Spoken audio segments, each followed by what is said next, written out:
كيف نفهم سياسة ترامب في غزة؟ وكيف نفهم كلامه الخطير حولها؟ محتوى كلامه هو أن غزة مشروع اقتصادي. يعني هل يمكن للفلسفة أن تساعدنا على فهم هذا الخطاب؟ نعم، يجب أن نفهم الخلفيات والضمنيات التي من خلالها يتحدث ترامب عن موضوع غزة. من أجل فهم هذا الأمر يجب أن نعود إلى الفلسفة الاقتصادية وفلسفة العلاقات الدولية. ترامب ينتمي إلى رؤيتين. الرؤية في العلاقات الدولية هي الرؤية الواقعية التي تؤمن بالقوة ولا تؤمن بالقيم. فالدولة يجب أن تكون قوية وتفرض سيادتها وهيبتها، ولا تهتم كثيرا بالقيم وبحقوق الإنسان وغيرها. من وجهة نظر أخرى اقتصادية، ترامب مذهبه هو المذهب الحمائية الاقتصادية. طبعا هذا المذهب له جذور تعود إلى القرن السادس عشر والسابع عشر،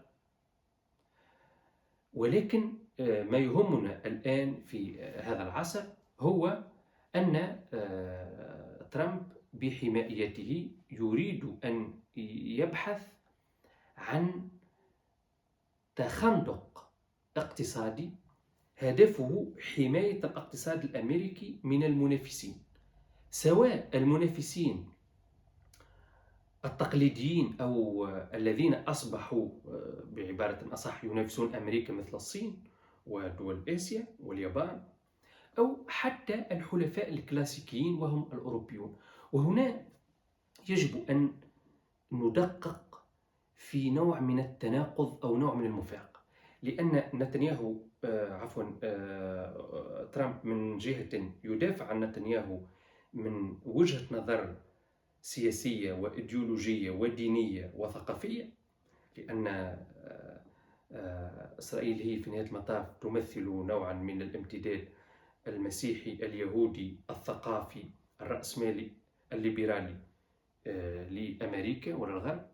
ولكن من جهة أخرى هو يمارس هذه الحمائية تجاه حلفائه الكلاسيكيين الأوروبيين، وهو ما نفهم منه أن ترامب يغلب في رؤيته الاقتصاد على الثقافة، ولا يعتمد كثيرا على المقومات الثقافية، بل يعتمد بالأساس على المقومات الاقتصادية التي يمكن اختزالها في مفهوم الحمائية.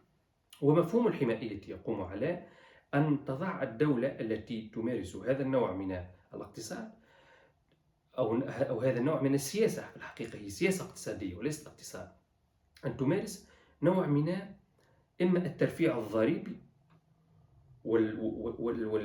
والتحديد الجمركي والديواني للسلع المتأتية المستوردة، وإما أن تفرض نوع من الضرائب عليه إلى درجة أن الهدف هو إضعاف والتقليل والتقليص من الواردات، وفي مقابل ذلك طبعا الرفع من الصادرات.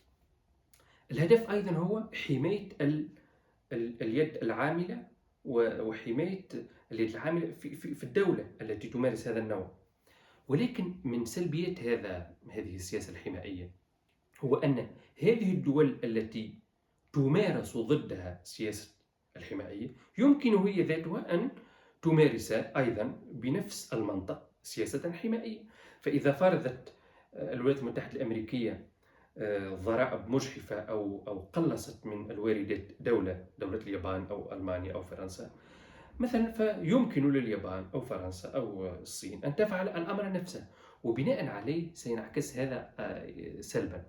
إذن هذا فقط ما أردت التنصيص عليه، أن ترامب ينظر إلى العالم من زاوية نظر اقتصادية بحتة وخاصة حمائية، والهدف هو حماية الاقتصاد الأمريكي وحماية الفاعلين الاقتصاديين الأمريكيين من المنافسة، وهي نظرة اختزالية كثيرا، لأنها لا تنظر إلى الجوانب الإنسانية، وهذا ليس غريبا على السياسة الأمريكية التي ما فتئت تهتم بمصالحها ولا تهتم بالأمور الإنسانية إلا في شكل قناع، لا أكثر ولا أقل. وشكرا على المتابعة.